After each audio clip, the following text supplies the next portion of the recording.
जय श्री कृष्ण। नमस्कार दोस्तों, अनुपमा भक्ति चैनल में आपका स्वागत है।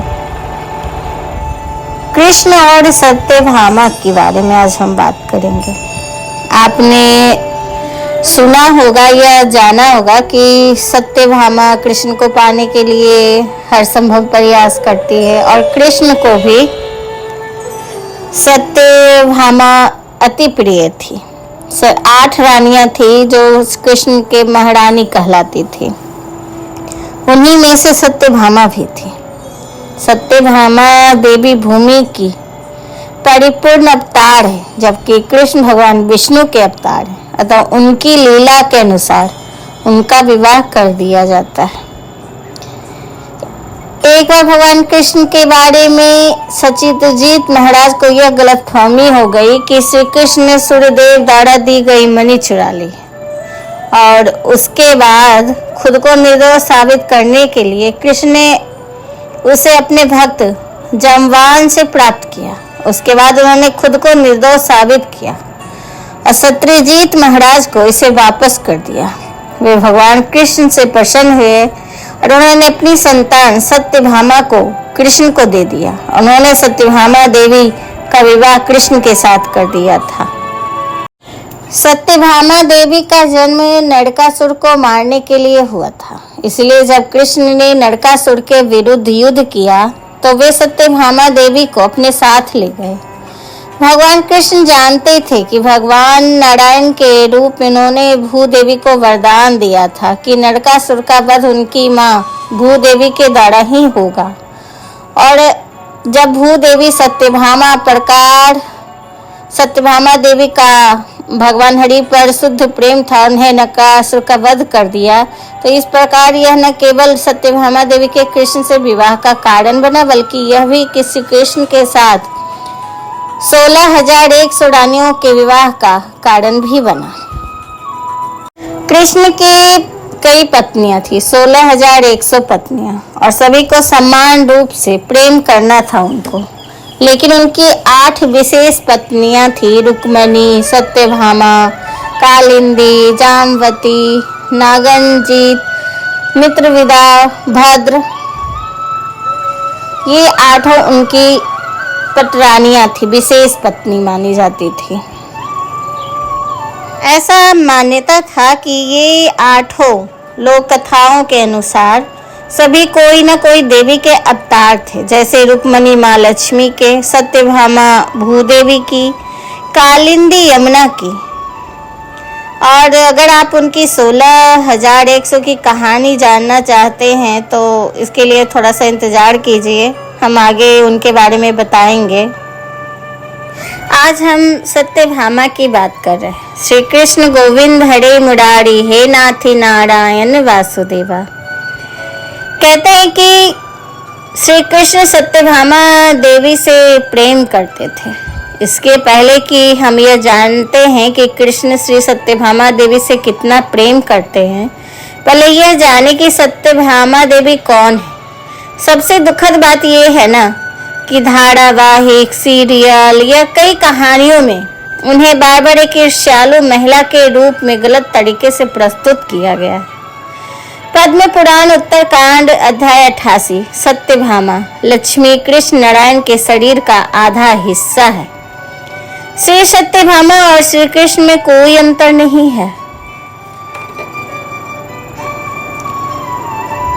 31-33 पूर्व जन्म में सत्या ने कहा था कि मैं कौन सा दान दिया था, कौन सा व्रत किया था अथवा कौन सा तप किया था जिससे मैं इस नश्वर लोक में पार्वती के समान हो गई तथा सदैव आपके शरीर का आधा भाग धारण करती हूँ, गरुड़ पर सवार रहती हूँ तथा आपके साथ इंद्र आदि देवताओं के धाम जाती हूँ। अतः मैं आपसे पूछना चाहती हूँ कि मैं पूर्व जन्म में कौन सा शुभ कर्म किए थे, मेरा स्वभाव कैसा था तथा मैं किसकी पुत्री थी। सत्यभामा ने ये प्रश्न कृष्ण से किया था। वो कृष्ण के आधा शरीर थे, जैसे पार्वती शंकर भगवान के आधा शरीर थे, उसी तरह सत्यभामा कृष्ण से इतना प्रेम करती थी और कृष्ण को इतने प्रिय थी वो कि उनके आधा शरीर में वो समाई हुई थी, आधा शरीर मानी जाती थी।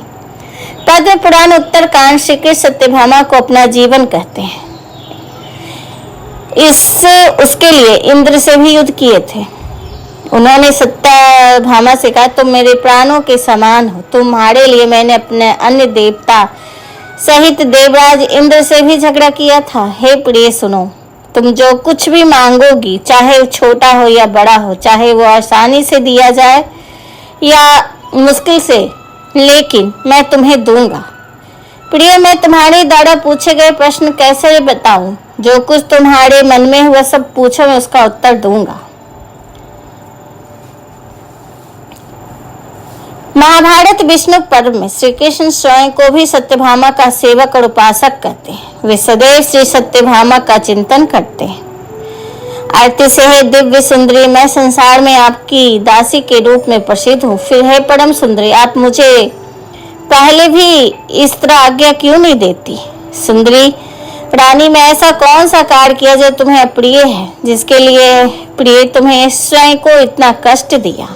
मैंने कभी भी विचार, कर्म या वचन से तेरी उपेक्षा नहीं की हूँ। हे उत्तम अंगों वाली, यह मैं तुमसे सत्य कहता हूँ। सत्यभामा और कृष्ण को बहुत प्रिय थे और उसके लिए उन्होंने देवताओं से भी युद्ध किया था।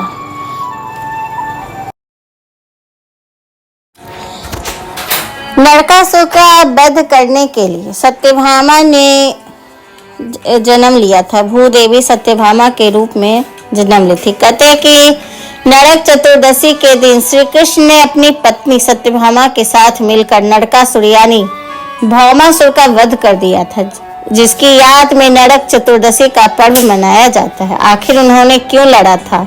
नरकासुर से युद्ध क्या थी खास वजह, जानिए। कृष्ण अपनी 8 पत्नियों के साथ सुखपूर्वक द्वारिका में रह रहे थे। एक दिन स्वर्गलोक के राजा देवराज इंद्र ने आकर उनसे प्रार्थना की, हे कृष्ण, प्रागज्योतिषपुर के दैत्यराज भौमासुर के अत्याचार से देवतागण त्राहि त्राहि कर रहे हैं। क्रूर भौमासुर ने वरुण का छत्र, अदिति के कुंडल और देवताओं के मणि छीन ली है और वह त्रिलोक विजयी हो गया।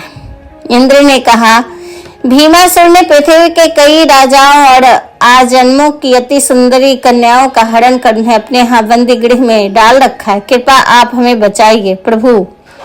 इंद्र की प्रार्थना स्वीकार करके कृष्ण अपनी प्रिय पत्नी सत्यभामा को साथ लेकर गरुड़ पर सवार होकर प्रागज्योतिषपुर पहुंचे। वहां पहुंचकर भगवान कृष्ण ने अपनी पत्नी सत्यभामा की सहायता से सबसे पहले मूढ़ दैत्य सहित मूढ़ के 6 पुत्र ताम्र, अंतरिक्ष, श्रवण, विभासु, नभस्वान और अरुण का संहार किया। कहते हैं कि मूढ़ दैत्य सकवध हो जाने पर समाचार सुन भौमासुर अपने अनेक सेनापतियों और दैत्यों की सेना को साथ लेकर युद्ध के लिए निकला। भौमासुर को स्त्री के हाथों मरने का श्राप था, इसलिए भगवान श्री कृष्ण ने अपनी पत्नी सत्यभामा को सारथी बनाया और घोर युद्ध के बाद अंत में कृष्ण ने सत्यभामा की सहायता से उनका वध कर डाला। इस प्रकार भौमासुर को मारकर कृष्ण ने अपने पुत्र भगदत्त को अभय दान देकर उसे प्रागज्योतिष का राजा बनाया। भौमासुर के द्वारा हरण कर लाई गई 16,100 कन्याओं को श्री कृष्ण ने मुक्त कर दिया। वे सभी अपहृत नारियां थी या फिर भय के कारण उपहार में दी गई थी और किसी और माध्यम के उस कारागार में लाई गई थी। वे सभी भौमासुर के द्वारा पीड़ित थी, दुखी थी, अपमानित थी, लांछित थी और कलंकित थी। सामाजिक मान्यताओं के चलते भौमासुर द्वारा बंधक बनकर रह गई इन नारियों को कोई भी अपनाने को तैयार नहीं था। तब अंत में श्री कृष्ण ने सभी को आश्रय दिया। ऐसी स्थिति में उन्होंने सभी कन्याओं ने श्री कृष्ण को अपना सब कुछ मानते उन्हें पति के रूप में स्वीकार किया, लेकिन श्री कृष्ण उन्हें इस तरह नहीं मानते थे। उन सभी को श्री कृष्ण अपने साथ द्वारिकापुरी ले आए। वहां से सभी कन्याएं संतानता पूर्वक अपनी इच्छा अनुसार सम्मान पूर्वक द्वारका में रहती थी, महल में नहीं। वे सभी वहां भजन कीर्तन ईश्वर भक्ति आदि करके सुख पूर्वक रहती थी। द्वारका एक भव्य नगर था जहां सभी समाज और वर्ग के लोग रहते थे। भागवत पुराण में बताया गया है कि भौमासुर भूमि माता का पुत्र था। विष्णु ने बड़ा अवतार धारण कर भूमि देवी को समुद्र से निकाला था। इसके बाद भूमि देवी ने एक पुत्र को जन्म दिया। पिता एक देवी शक्ति और माता पुण्य आत्मा होने पर भौमासुर क्रूर निकला। वह पशुओं से भी ज्यादा क्रूर और धर्मी था। उसकी करतूतों के कारण ही उसे नरकासुर कहा जाने लगा। नरकासुर प्रागज्योतिषपुर का दैत्यराज था, जिसे इंद्र को हराकर इंद्र को उसकी नगरी से बाहर निकाल दिया था। नरकासुर के अत्याचार से देवतागण त्राहि त्राहि कर रहे थे। वह वरुण का छत्र, अदिति के कुंडल और देवताओं के मणि छीनकर त्रिलोकी विजय हो गया था। वह पृथ्वी के हजारों सुंदर कन्याओं का अपहरण कर बंदी बनाकर शोषण करता था। श्री कृष्ण ने कार्तिक मास के कृष्ण पक्ष के चतुर्दशी को नरकासुर का वध किया था। इसी दिन की याद में दीपावली के ठीक एक दिन पूर्व नरक चतुर्दशी मनाई जाने लगी। मान्यता है कि नरकासुर की मृत्यु होने से उस दिन शुभ आत्माओं की मुक्ति मिली थी। नरक चौदस के दिन प्रातः काल में सूर्योदय से पूर्व उपटन लगाकर नीम, चिड़चिड़ी जैसे कड़वे पत्ते डाले गए जल से स्नान का अत्यधिक महत्व है। उस दिन सूर्यास्त के पश्चात लोग अपने घरों के दरवाजों पर 14 दिए जलाकर दक्षिण दिशा में उनका मुख करके रखते हैं तथा पूजा पाठ करते हैं। पौराणिक मान्यताओं के अनुसार एक बार भगवान श्री कृष्ण की 8 पत्नियां थी। उन सभी में सबसे सुंदर सत्यभामा थी। कृष्ण जी अपना अधिकांश वक्त उन्हीं के साथ बिताया करते थे। कहते हैं कि सत्यभामा को अपनी सुंदरता पर बहुत घमंड था। एक बार उन्होंने कृष्ण जी से पूछा, मैं आपको कैसी लगती हूँ? तब भगवान कृष्ण ने उनसे कहा, तुम मुझे नमक जैसी लगती हो। यह सुनकर सत्यभामा को कृष्ण जी के ऊपर गुस्सा आया और बोली, आपको इन संपूर्ण विश्व में मेरी तुलना करने के लिए और कोई पदार्थ नहीं मिला। श्री कृष्ण ने उस समय तो किसी तरह सत्यभामा जी को मना लिया और उनका गुस्सा शांत कर दिया। कुछ दिन पश्चात तो श्री कृष्ण ने अपने महल में एक भोज का आयोजन किया। 56 भोग की व्यवस्था हुई। तब भगवान कृष्ण ने सर्वप्रथम सत्यभामा से भोजन करने का आग्रह किया। सत्यभामा जी ने पहला कौर मुंह में डाला, मगर यह क्या, सब्जी में नमक ही नहीं थी। कौर के मुंह से निकाल दिया। फिर दूसरी कौर मावा मिश्री के मुंह में डाला। फिर उसे चबाते चबाते बुरा सा मुंह बनाया और फिर पानी की सहायता से किसी तरह मुंह से उतारा। तब तीसरी कौर फिर कचौड़ी का मुंह में डाला, फिर थूक दिया। तब तक सत्यभामा जी का पारा 7वें आसमान पर पहुंच चुका था। जोर से चीखी, किसने बनाई है रसोई? सत्यभामा जी की आवाज सुनकर श्री कृष्ण दौड़ते हुए और पूछा, क्या हुआ देवी, कुछ गड़बड़ हो गई क्या? इतनी क्रोधित क्यों हो? तुम्हारा चेहरा इतना तमतमा क्यों रहा है? क्या हो गया? सत्यभामा जी ने कहा, किसने कहा था आपको भोजन का आयोजन करने को? इस तरह बिना नमक का कोई रसोई बनती है? किसी वस्तु में नमक नहीं है, मीठे में शक्कर नहीं है, एक और नहीं खाया गया। श्री कृष्ण ने बड़े भोलेपन से पूछा, तो क्या हुआ, बिना नमक के ही खा लेती? सत्यभामा को फिर गुस्सा आया और बोली, लगता है कि दिमाग फिर गया है आपका। बिना शक्कर के मिठास तो फिर मिठाई फिर भी खाई जा सकती है, मगर बिना नमक की कोई भी नमकीन वस्तु नहीं खाई जा सकती। तब श्री कृष्ण ने कहा, तब फिर उस दिन क्यों गुस्सा हो गई थी जब मैंने तुम्हें ये कहा कि तुम मुझे नमक इतनी प्रिय हो? अब सत्यभामा जी को सारी बात समझ में आ गई कि यह सारा वाक्य उन्हें समझाने के लिए किया गया था। और तब उन्हें समझ आया कि कृष्ण ने उनको कितना प्रेम करते हैं। इस कहानी का मर्म ये है, स्त्री जल की तरह होती है, जिसके साथ मिलती है उसका ही गुण अपना लेती है। स्त्री नमक की तरह होती है, उसे अपना अस्तित्व मिटा कर भी अपने प्रेम प्यार तथा आदर सत्कार से परिवार को ऐसा बना देती है। श्री कृष्ण जी सत्यभामा को बहुत मानते थे और सत्यभामा कई बार श्री कृष्ण को इस तरह से पूछते रहती थी कि मैं आपको कितनी प्रिय हूँ, क्या है, और ऐसे ही लीलाएं कर कर भगवान उनको समझाते रहते थे कि वो उनके लिए कितने प्रिय हैं और कितना महत्व रखते हैं। एक कहानी ये भी है कि जाम्बवत और श्री कृष्ण के बीच भयंकर युद्ध हुआ और देखते ही देखते जाम्बवत पराजित होने की अवस्था में आ चुके थे। जाम्बवंत श्री राम जी के भक्त थे और राम जी जब पुल बनाने और लंका से जीतने गए थे, लंका पर चढ़ाई करने गए थे, तो जाम्बवत ने उनकी बहुत मदद की थी। तो उनको लगा कि अब वो हार जाएंगे, तो इसके लिए उन्होंने अपने प्रभु श्री राम का स्मरण किया। स्मरण करते ही श्री कृष्ण ने राम का रूप ले लिया। जाम्बवत ने जैसे ही श्री कृष्ण को राम अवतार में देखे, वे अपने आंखों की आंसू को रोक नहीं पाए। क्षमा मांगते हुए उन्होंने मणि, अपनी पुत्री मणि के साथ अपनी पुत्री जाम्बवती को भी श्री कृष्ण को सौंप दिया था। और जब श्री कृष्ण मणि को लेकर राजा सत्यजीत से पहुंचे तो उन्हें वह लौटा देते हैं। और समय सत्यजीत को अपनी सोच पर बहुत ग्लानि हुई। उन्होंने सोचा कि मिथ्या ही दोष लगाया उसने कृष्ण पर कि उन्होंने मणि चुराई है। उन्होंने श्री कृष्ण को एक हत्यारा और चोर समझ लिया था। इस पर सत्यजीत ने श्री कृष्ण के सामने क्षमा मांगी और अपनी गालिनी को अपनी मूर्खतापूर्ण दोष लगाने के कारण उनसे क्षमा मांगते हुए और उसकी दूर करने के लिए उन्होंने पुत्री सत्यभामा को श्री कृष्ण को सौंप दिया। इस तरह एक ग्लानि में श्री कृष्ण और सत्यभामा का विवाह कराया था। वैसे सत्यभामा के बारे में अनेक कहानियां प्रचलित है कि वो थोड़ी घमंडी थी। कहते हैं कृष्ण द्वारिका नगरी में अपनी पत्नी सत्यभामा के साथ सिंहासन पर विराजमान थे। दोनों के निकट ही गरुड़ और सुदर्शन चक्र भी मौजूद थे, जिनकी अत्यधिक तेज दिखाई पड़ रहा था। पास में बैठी सत्यभामा ने श्री कृष्ण के बातों बातों में सवाल किया कि हे प्रभु, जब आपने त्रेता युग में राम अवतार लिया था तब अपनी पत्नी सीता थी, क्या मैं उससे अधिक सुंदर हूँ? श्री कृष्ण सत्यभामा की बातों से तुरंत यह समझ चुके थे कि उन्हें अपनी सुंदरता का अहंकार है। फिर पास में बैठे गरुड़ बोले, हे प्रभु, क्या कोई मुझसे भी अधिक तीव्र उड़ सकता है? इस पर सुदर्शन चक्र कैसे चुप रहता? वह भी बोला कि प्रभु, मैंने तो आपको कितने ही युद्धों में विजय प्राप्त करवाई है, क्या भला कोई इस संसार में मुझसे अधिक शक्तिशाली है?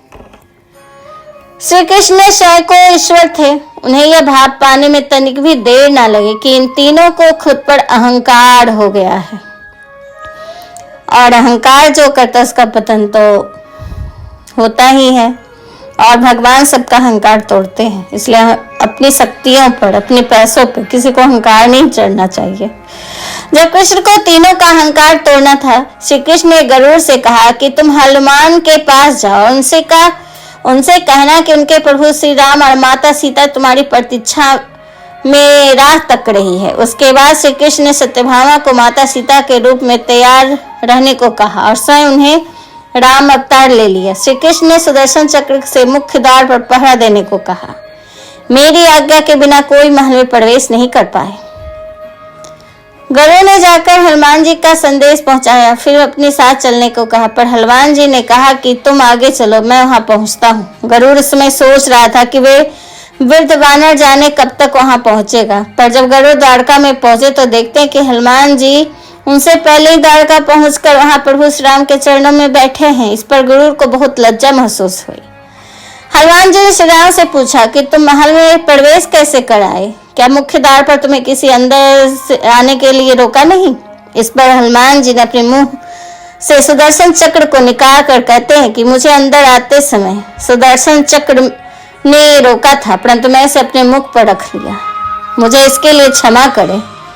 इस समय तक गरुड़ को अपनी तीव्र उड़ान का अहम और सुदर्शन चक्र को अपनी शक्ति का अहम समाप्त हो चुका था। हनुमान जी ने आगे कहा कि हे प्रभु, आपके साथ माता सीता की जगह सिंहासन पर एक दासी क्यों विराजमान है?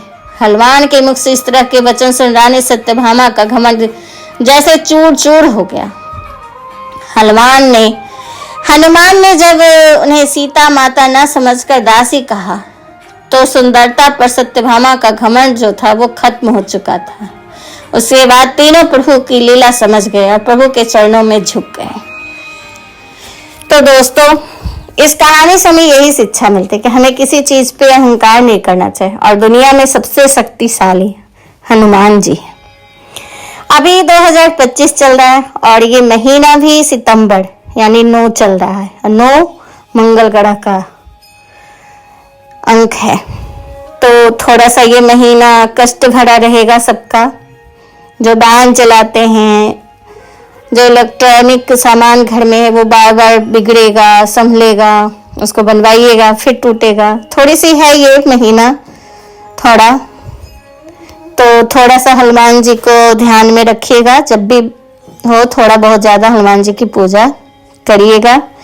और जहाँ तक हो इस महीने में लाल वस्त्र ना पहने। लाल हमें खतरे का संकेत देते हैं, खतरा को उग्र कर देते किसी चीज़ को। ऑरेंज पहने, और जिनको बहुत गुस्सा आता है वो सफ़ेद पहने। तो आपको ये जानकारी कैसी लगी हमें ज़रूर बताइएगा। अगर ये सुनने में आपको अच्छा लगा तो प्लीज़ हमें सब्सक्राइब कीजिए, लाइक कीजिए, और मेरी वीडियो सुनने के लिए आपका बहुत बहुत धन्यवाद। नमस्कार।